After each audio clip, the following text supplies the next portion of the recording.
Hey, my name's Carson, and you're watching One Up Drum Vids. So when I first started filming these videos, I was like, oh, you know, it'll be super awesome. What? Maybe I'll wear the same shirt in every video. Yeah, it's like a super stupid idea. Yeah. Yeah. Well, yeah, it turns out it was a super dumb idea. And now my shirt's falling apart. Yeah.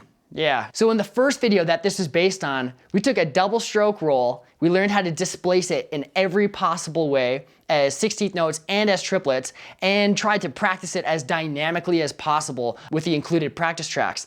And then in the second video, we took that exact concept, we brought it over to the drum set, we started moving it around to kind of hear how it sounds on different sound surfaces. We had over 30 foot ostinatos that we were playing to it with both 16th note and triplet practice tracks as well. But what we didn't cover in either of those two videos is the ability to pull any accent out of any beat, out of any sticking of a double stroke roll. And so that's what we're doing in this video.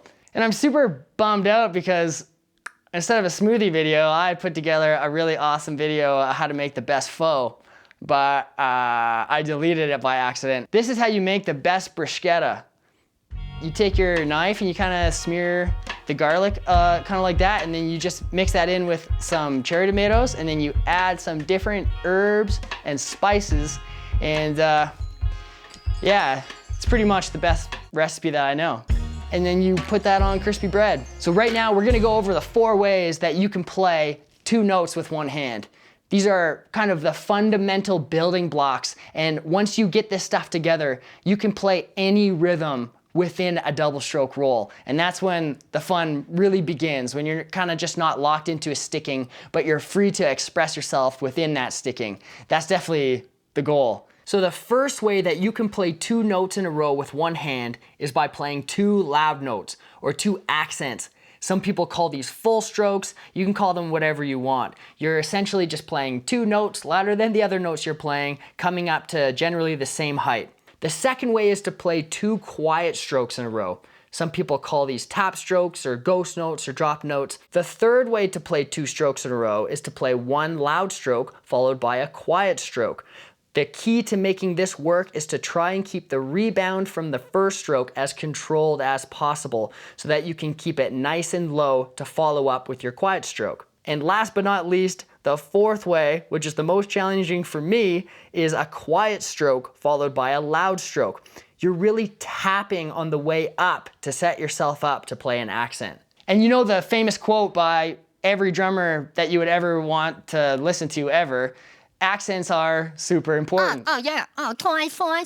You've got 3 little snipes. You just go away. We're taking the exact exercise from the Dynamics double video, which you can catch over on YouTube or get the full version with all the practice tracks over at oneupdrumvids.com. We're playing through it 4 times at each tempo. The first time through, we're accenting all the right hands only in each of the displacements. The second time we're playing through it, we're accenting all the left hands only and just playing ghost notes with all the right hands. The third time through, we're accenting the top of every double, so going loud, soft, loud, soft. And the 4th time through, we're accenting the second note of every double, so going quiet, loud, quiet, loud. If you're visual like I am, everything's gonna be notated on the screen for you, and you can also download and print the PDF, which will be around somewhere. So I'm gonna play through the full exercise at 3 tempos. I'm gonna play it at 60 BPM, 90, and 120, and I'm not gonna do any talking in between the performances. My thought is hopefully maybe you'll grab your sticks and a practice pad and kind of play along with me and kind of see where you're at with this stuff. So yeah, let's play some double stroke rolls.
Hey, you know your left pinky is sticking out? Yeah, I know.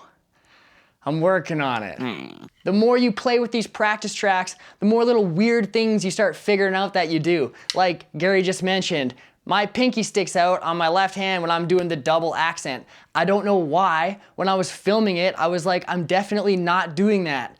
But then when I look at the video, I am doing it. So now I gotta fix that. And then there's some times where my left hand is kind of swooping to the left in like a super inefficient way. And yeah, it's so awesome to film yourself because you start picking up these little things and then you get to neutralize that stuff out of your playing, which is awesome. My retainer is the same color as your head. It's not quite the same color. So I just played this one through at 60 BPM, 90, and 120. And if you get this lesson over on the website, there's actually a fourth practice track that comes at 150 BPM.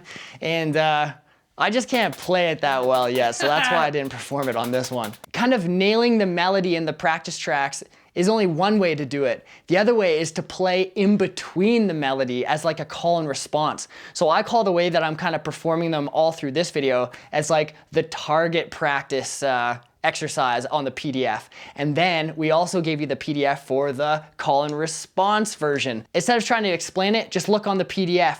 All you're doing is rearranging the way that you're playing it. And by playing to the exact same practice track, all of your accents are landing perfectly in between the melody. And it is such amazing ear training. Back when I was doing all the paradiddle videos on YouTube, I created a couple lessons where the paradiddles kind of went from 8th notes to triplets to 16th notes, back to triplets, and started at 8th notes again. And I was like, oh, I should definitely do that same concept with all this material as well. So we've got the 4 practice tracks at 16th notes, we've got 4 practice tracks as triplets, and we're also including 4 practice tracks doing a pyramid. So we're playing 1 bar of the sticking at 8th notes, the same sticking at triplets, 16ths, back to triplets, and then you move to the next displacement as 8th notes, and you kind of move in this pyramid fashion. If that doesn't make sense to you, check out the PDF and it'll be clear as mud.